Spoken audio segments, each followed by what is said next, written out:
Morning, everyone. Chazak Baruch, Sami. Thank you, as always, for the lovely davening.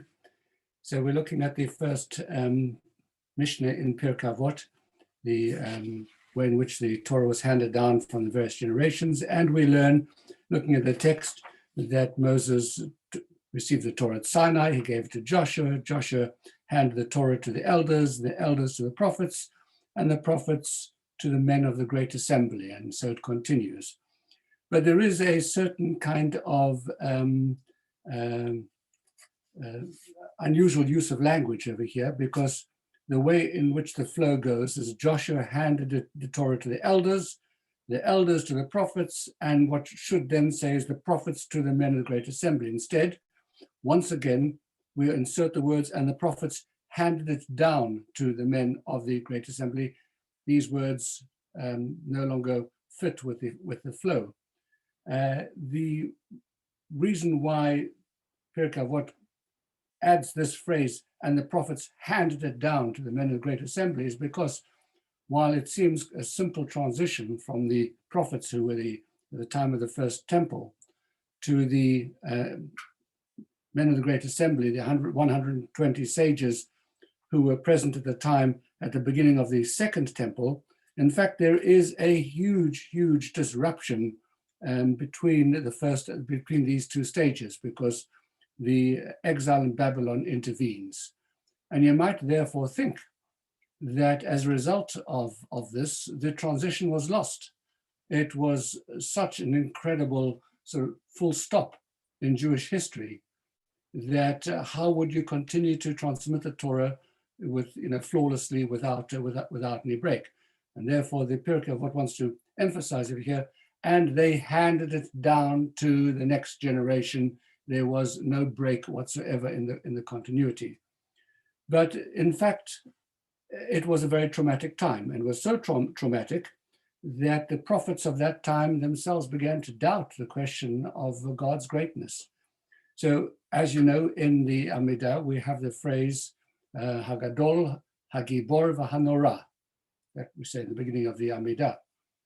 And that, by the way, is actually taken from the book of Deuteronomy. They're the words that were spoken by Moses. Moses ascribed those qualities, that God is great, that he's mighty, and that he is awesome.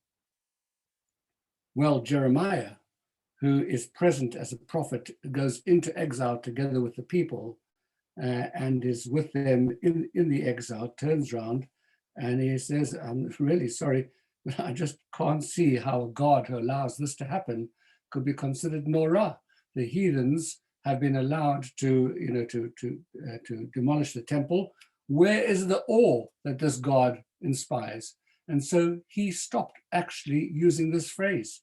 He wouldn't allow it to be used any longer. And then Daniel, who was living in Babylon at the time, cries out, the heathen enslaved his children. Where is his mightiness? Where do we see him as a Gibor? If he can allow this to happen, he's not a Gibor. So you see that even amongst the prophets, there are fundamental questions that are being asked about God's power, his ability to actually look after his people if he allows such a thing to happen. It's never happened before. This is the first time the Jews, they've been in the land for over 800 years, and suddenly they're in exile. So there's this incredible sense, even amongst the leaders of the people, of an astonishment. Who was this God that we're talking about? And then these 120 sages come together, and the reason why they're called great is because they restore these two phrases to God. They once again reestablish, because they establish the Amidah, Hagadol, Hagibor, V'Hanora. And they say, what is the biggest proof that God is awesome and that he has might? And the answer is that if this one lone lamb, hunted by 70 nations, continues to exist and is still able to come back to the land and to start to build a second temple, do you need any further proof of God's might, of his greatness? So don't look at the victors, look at the vanquished. And when you look at the vanquished and you see their persistence and you see their ability to be able to come back again and to emerge from encounters bloodied and maimed, but with the strength and the courage to be able to rebuild from ruins anew. This is the Jewish way. There you see the power and the might of God in its fullest force, that He should be able to create human beings who've got this tenacity and this comeback power on every occasion to restart over and over and over again, and not to be bowed and bloodied, but to have the pride and the conviction that I'm still connected to God.